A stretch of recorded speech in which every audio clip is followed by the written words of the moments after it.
Hello everyone, welcome back to the channel. I'm Matt Capper, and this is another video on Raid Shadow Legends, and another in our series of I built them so you don't have to. First off, I want to apologize. This has taken 3 days to get up and live. It was supposed to be originally Saturday, and hopefully this gets up on, today is Tuesday. I had to refilm some of it, which is why you see me here talking today, and some of it I had to I'm gonna have to re-edit because there was a bunch of issues I had on the weekend with my computer as far as editing goes. I think I've ironed those out, figured out what the problem was, and nipped it in the bud, hopefully. But we are good to go. So without further ado, let's talk about the next champion in the series, Arndulf.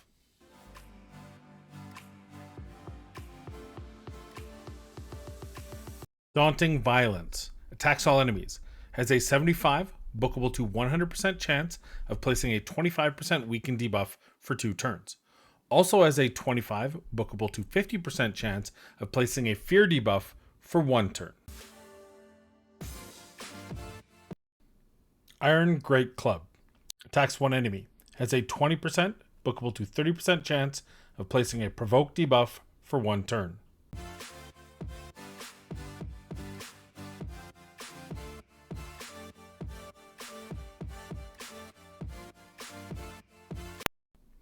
Wall of Metal.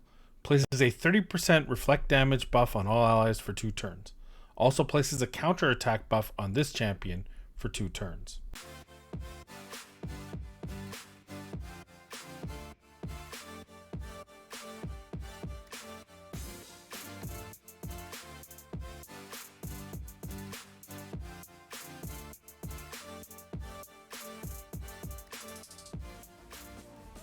So here's Arndulf 1.0.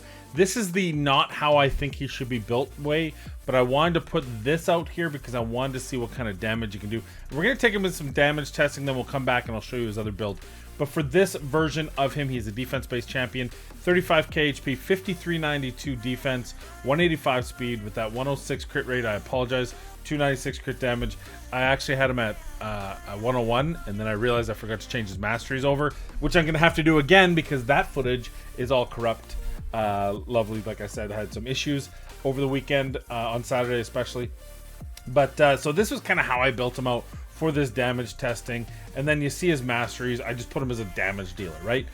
We did go War Master. I did go War Master instead of Helm Smasher because of other areas I was planning on testing him.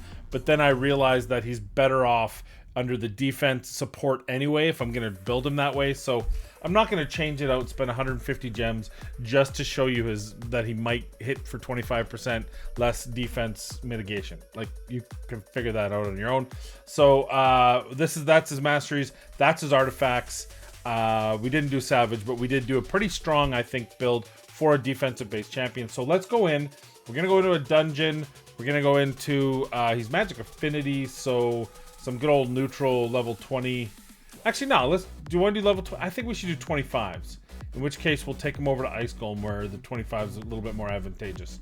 So we'll take him up here just to see what kind of damage he can do at the high end. So let's bring in a debuffer. Venus always works nicely for that. We'll obviously bring in Arndulf. So Arndulf has a AoE and an A1. So I think our best bet so we can go AoE, so that's our test pilot here, which is good. He's, of course, is in Savage, and he has a higher, well, I'll go through them all after. Let's also go maybe a Soulless. Soulless kind of could be a good, yeah, let's do Soulless instead of, yeah, well, whatever, we can do that. That gives you some ideas. So we've got a nuking defensive champion. I don't have really built out crazy. I haven't built out to be an annoyance more than anything because he's in. All right, let's take a look at what we're comparing against. So we have 46, 46. So lower attack than his defense. 225 crit damage lower. She is in Savage, where we're gonna test out the attacks all enemies. We'll try out her single enemy here. We know that she also has this, which does is high impact single target. It's gonna be better than anything he has. But at least we can compare a pretty strong A1 and a pretty strong AoE in the epic realm, and then we'll get an idea. Soulless here, I'll double check his gear. I'm pretty sure 50, 235, 232. So you can see he's actually not as high damage build as the Arndulf is. And just so we can take a peek here at Solus, he is in Savage. I did switch him out to Savage. My apologies, because I stopped using him in Arena temporarily for now. I'm building him out for quicker runs in Knights Rev 21.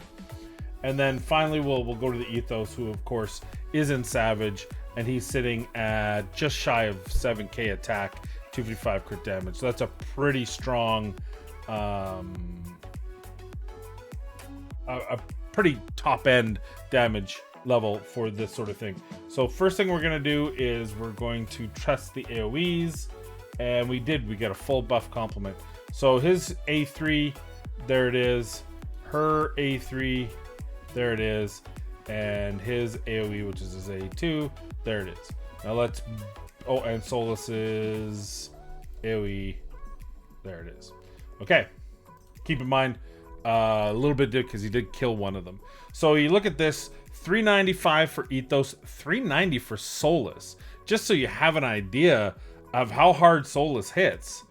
And yet, Arndulf with that way bigger damage group, 291, just wasn't quite the same. He did beat out Alika, which I kind of expected because he did have so much more crit damage.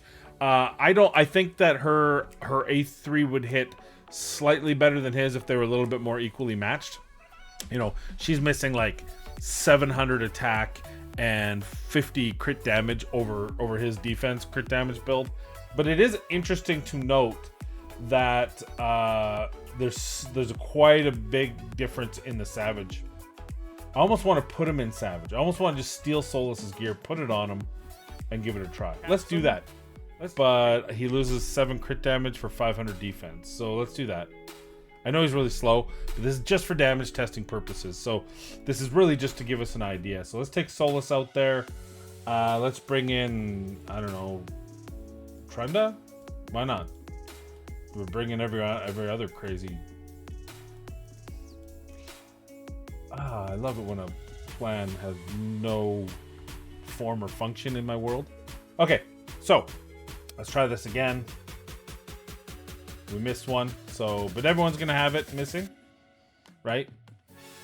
And we know that Solus basically hit identical to Ethos's A3, so let's do his A3 again, and then let's do her A3 again, and let's do her A3. Do stuns reduce damage? I don't think they do. And then we'll do his AoE. Alright. Let's see. 276. So it actually did less damage. Isn't that interesting? I'm gonna do this one more time. Oh god, be damned with my, because I really want to make sure everything's the same here, because this is something that is I saw something strange with this testing before, and I'm seeing it again. I don't even want to use her. Just waste your turn. I just want to see, boom, everyone's debuffed. That should be pure damage. 285. So he actually hit better with his previous gear. The Savage with the 25% defense, ignored defense, versus just another like 50 crit damage roughly. And about the same defense because we put the boots on him. So it's quite clear to me that he's just not a damage dealer. Ethos did actually a little more damage this time, 395 versus 446. That would be his Helm Smasher. And Alika, lack of Helm Smasher. So we'll do one more. One more replay, and we'll just check A1s. Unfortunately, we don't get to check the A1 of Solus, but that's fine. And you see 92, 912, 60, 121, 30. Less than 80. And then his, we'll go to the other side, 56. So, yeah, his A1 damage is nothing to be excited about either. So, based on this testing, it tells me that this guy, I mean, you can make a lot of champions in this game do damage. You can make a lot of champions in this game do damage, but he's not there for damage.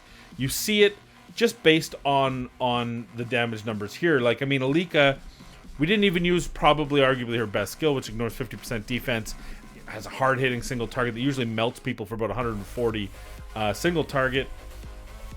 And she hits her single target. She's the best one here because she 50-50 chance that she gets that. But even without that, she's hitting close to 70, which is Trunda level, right? On her A1, that's pretty good. And she's hitting about the same as him. So pretty, like, with way better gear, he's just not there, right? So now that we know that, let's go back and let's build him out how I think he should be used. And I'll show you what happened in the previous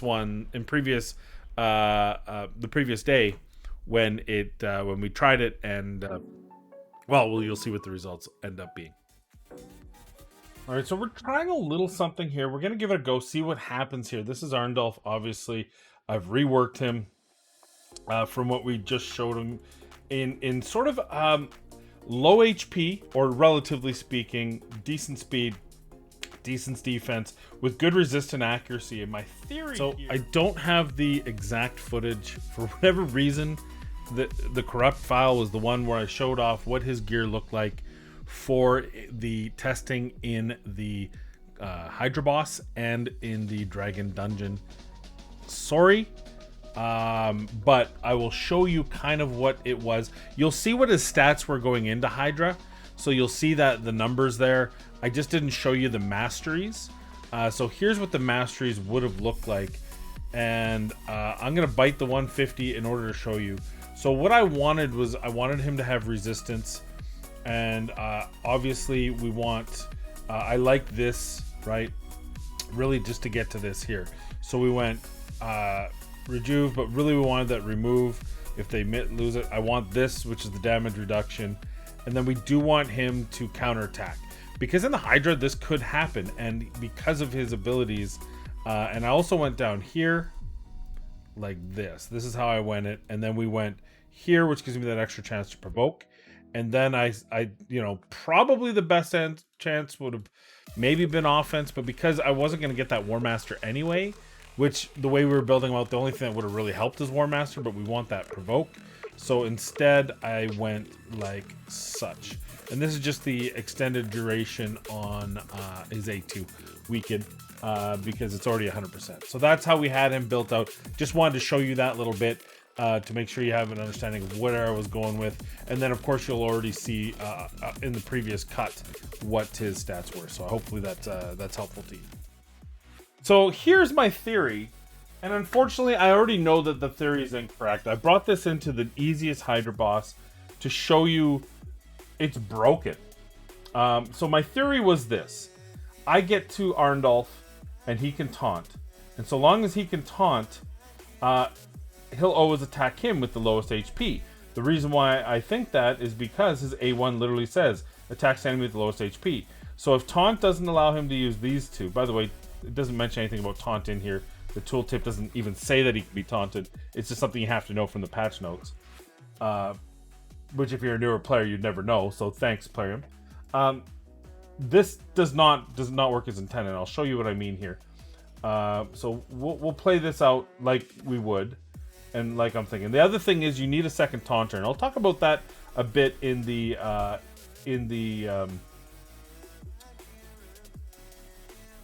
final thoughts on him. He's not even going to get the taunt, so we have to get the taunt in so I can show you what the problem is.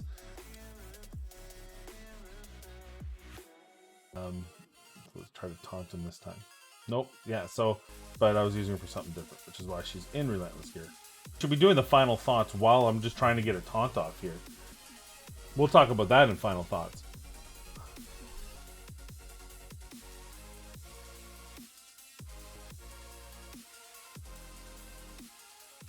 I remember when I started this fight, it was 20 years ago. In the great battle of the Hydra, all I wanted was a taunt. Just a brief moment in time where we showed what we can do as men. In the time, oh my god! It happened. 8 resets later, it happened. Okay. Alright, so here's what should happen. Okay?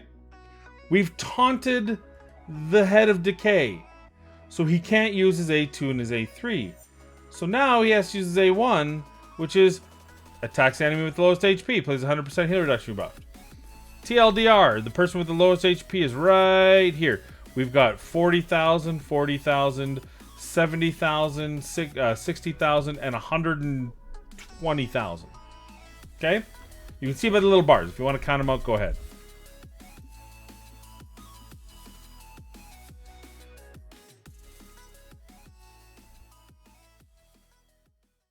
Well, hello. I know you were expecting further shenanigans of the Hydra boss featuring Arndulf, but at this time and under advisement of my legal counsel, I'm going to have to interject. You see, I may or may not have made some disparaging comments about the Hydra's mother, the Hydra's grandmother, 3 short elves, and 2 factions of Teleria. I may have also made some disparaging comments about Plarium employees, specifically their designers and programmers. I may have even alluded to some sort of intimate relations between the Hydra and such said employees, all of which is categorically false and inappropriate for a video such as this. So even though I may have invented some very unique positions and some wonderful, colorful language that may have never been heard before, I think it was in my best interest, under advisement of my legal counsel, to instead apologize right now for things I may or may not have said, even though they're sitting on the cutting room floor. I just feel bad for what I had said and done, and I thought it was more important just to explain what I had done and moved on. So instead of further Hydra, we're just going to move on to the next section of this video. I appreciate your time and I thank you for your patronage, and I sincerely apologize for anything I may have said that may have affected anyone, even though none of you actually were able to see it. Good day. So this is the sort of team I've kind of envisioned here. Sorry, let me just... There we go. And this is... I don't know if this is going to work, but this is kind of where I see him being usable. And also, his damage is not insignificant, and so we built him out for damage. I'll show you his revamped gear in a minute here. I didn't do the team setup, so I do want to manual this just so you get an idea of sort of what's going on. So we don't want him to use his reflect. We don't care about the provoke. You see the damage here. He did weak hit because this is weak, and this is the problem I have with a lot of their design. A champion like this would be good in Fire Knight 20 for a progression for mid-game player, and yet they make it weak affinity, so he's kinda useless. So, but that's fine. Whatever. We'll figure it out. So then you come into the round of the second round. She's gonna attack. He's gonna attack. Then she's gonna reset. I don't want him to use that just yet, though. We want the debuffs. So I guess we just taunt a guy. Nope, of course we can't taunt a guy. See, there's the reset now. Didn't want them to have turns, but I'm not really that worried. Now we can hit hard. Boom. If he doesn't land weak hits, it's like 20k. It's not. Well, he's got the defense up.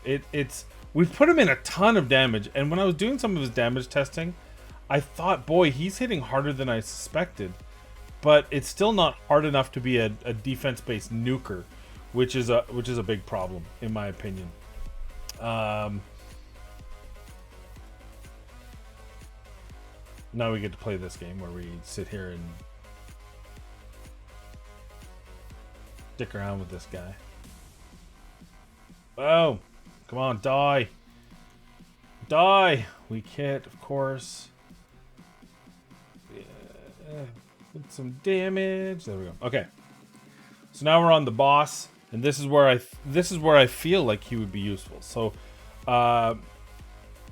we just want her to attack on the first round. We want everyone to attack. So that's what we would set that up. She's got a 3-hitter. That's always beautiful. It's okay that he's using his big nuke here because we need the extra hits. Doesn't matter for him. Honestly, she would probably use her revive at this point, or her thing. At least we got that defense down. See, we didn't. It's so hard to time it right to get this guy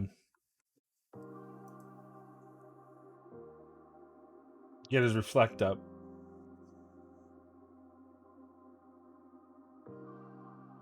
I have to envision a different team, to be perfectly honest with you.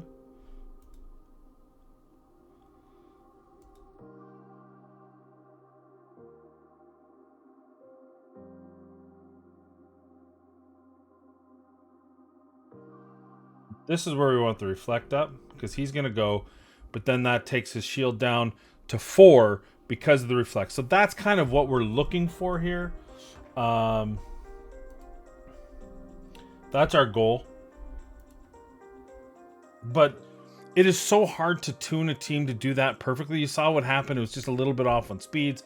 If we could tune it around, this is where he should be at his best. The problem is there's just so many better champions to do this with that, sure, the reflect damage will get you where you need to be. It's weak affinity, and I did try him on level 25. The problem is he's just kind of a passenger. He doesn't do enough damage. Even with the gear we have him in, and I'll show you that in a minute, he just doesn't do enough damage. This is probably the most I've spent on a test and the worst test I've had. I don't feel good about giving this to you guys, but I think it's important that you see when champions that should succeed, champions that should be good in this, just aren't. And we'll talk about that in the final thoughts about where I think the developers have gone wrong with this and how they could salvage a champion like this, though they, I'm sure, believe nothing's wrong. So we can play this out forever. I'm sure, look, if you need it, find us there. But let's go to final thoughts, and then we can go through kind of what I'm thinking with this champion. My final thoughts on Arndulf. It is very disappointing when you see a kit that might be useful, but in the actual practice, in the actual testing, in the actual play, the kit is rather underwhelming.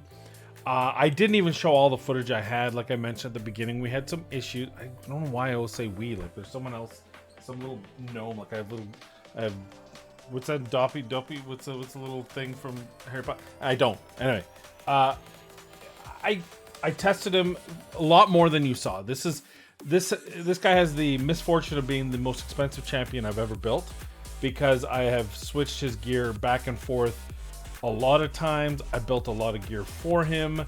I changed his masteries multiple times, and for nothing. He's not a good champion, and he could be, but he's not. And the problem stems from just how I think Plarium envisions this to work versus how it works in reality.